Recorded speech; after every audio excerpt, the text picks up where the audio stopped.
Welcome to the Banbury Shakespearean Theatre. We're going to enter by the stage door.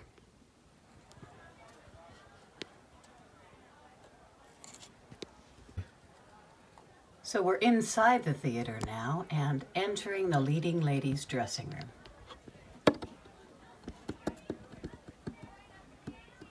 The leading lady is actually a Hollywood starlet who is legitimizing her talents by doing Shakespeare. And right now she's playing Titania in A Midsummer Night's Dream. You'll see Pepto-Bismol for the before stage jitters and a bottle of Moet for afterwards.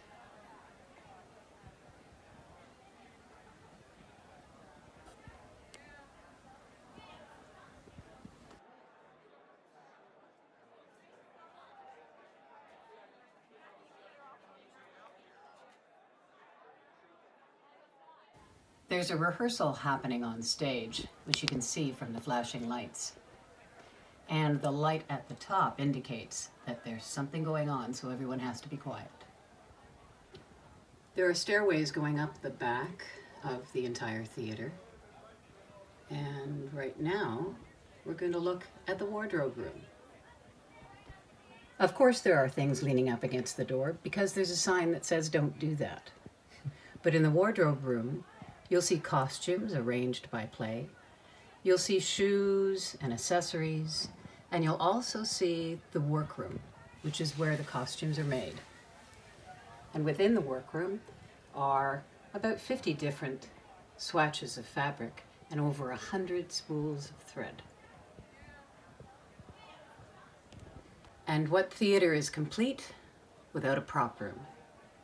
The entire third floor is where all the props are stored and made. The shelving is organized just like the shelving at Stratford, with each section labeled and all of the pieces very carefully stored. There are even sign-out sheets so that things are taken but then returned. And in the back, all of the swords, maces, and axes. Because of the size of this, I couldn't afford to cage off an area, so they're all at the back. Finding swords that were the right proportion and the right scale wasn't as easy as you'd think. There's one in there, the taller broadsword with the beige leather handle, that's an actual replica of a Scottish broadsword from the 1700s. And next to it are some shorter swords with more elaborate gold tops. Mm-hmm. Those are cocktail picks. Amazing. The collection of tools in here are by a variety of miniaturists, but some of the finer pieces here, including this wonderful drill, this amazing tape measure, and that wonderful jigsaw are by a Mexican artisan named Jose Bolio, and he works exclusively in 1/12 scale. There are some other really fun things here, including clamps that actually work. Those look like Bessie clamps. And a light bulb in its container. And also, and this sort of is a reminder of the last miniature that you filmed, where there was a pack of cigarettes in a book. Yes. This guy has a different problem. It's a bottle of Jack. Very nice.